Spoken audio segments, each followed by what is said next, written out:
मशरिक news के नाजरीन आदाब। दिन भर की अहम खबरें। बाबरी मस्जिद इन्हिदाम मामले में कल्याण सिंह को सीबीआई अदालत से मिली जमानत। जोधपुर में बोलेरो से सिटी बस की टक्कर, भयानक हादसा में 13 हलाक। दिल्ली में गुंडों के हौसले बुलंद, शादरा में हमलावरों ने खुलेआम बाइक सवार पे गोलियां बरसाईं। कश्मीर में असलाहा पहुंचाने के मामले में 3 ट्रक समेत 8 गिरफ्तार। 15 दिनों में 12 जंगजू पकड़े गए। आसार कदीमा सर्वे की रिपोर्ट महज ख्याल, उसकी बुनियाद पर किसी नतीजे पर नहीं पहुंचा जा सकता। मुस्लिम फरीक की वकील मीनाक्षी अरोरा की दलील। उत्तर प्रदेश के इलाकों में भारी बारिश से 15 लोगों की मौत। ज़िमनी इंतखाब में उत्तर प्रदेश त्रिपुरा में बीजेपी, केरल में बाया महाज और छत्तीसगढ़ में कांग्रेस की जीत। कश्मीर में कई इलाकों में फिर पाबंदी लगाई गई। श्रीनगर का लाल चौक सील किया गया।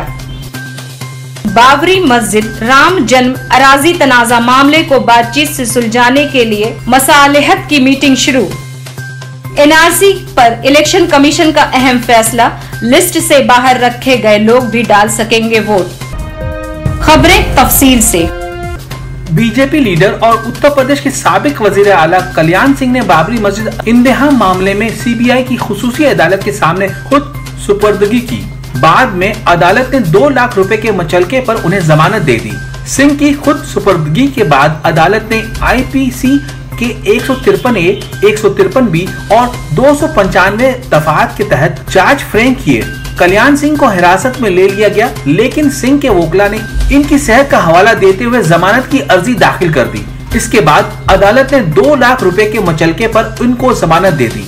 वाज़ेह हो कि अदालत ने गुज़िश्ता हफ्ते सीबीआई को हिदायत दी थी कि वो मिस्टर सिंह को 27 सितंबर को अदालत के सामने पेश करें। काबिल जिक्र है कि 6 दिसंबर 1992 को जब बाबरी मस्जिद को शहीद किया गया था, इस वक्त कल्याण सिंह उत्तर प्रदेश के वजीर आला थे। इस मामले में सीबीआई की अर्जी पर कल्याण सिंह के खिलाफ केस चलाने की इजाजत तलब की गई थी। इस मामले में कल्याण सिंह को छोड़कर दीगर सभी मुल्ज़िमीन जमानत पर हैं।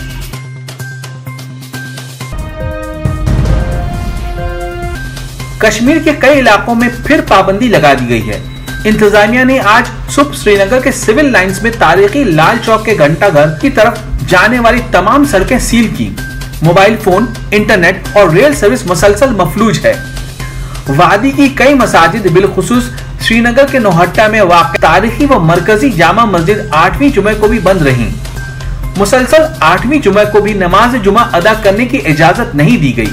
ये मस्जिद 5 अगस्त से मुकफ्फल है और इसके इर्द गिर्द सैकड़ों की तादाद में सिक्योरिटी एहलकार तैनात हैं, जो किसी भी शहरी या सहाफी को जामा मस्जिद के नजदीक जाने की इजाजत नहीं दे रहे हैं।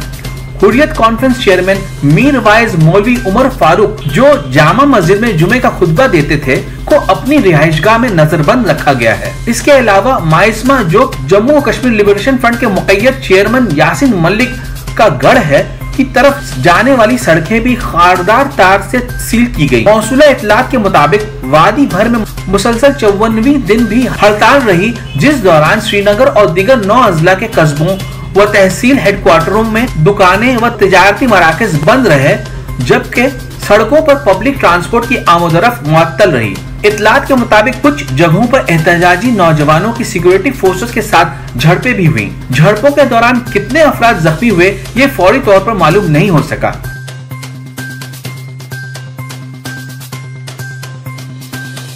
आज बस इतना ही। मशरिक न्यूज के नाज़रीन, शब ब खैर।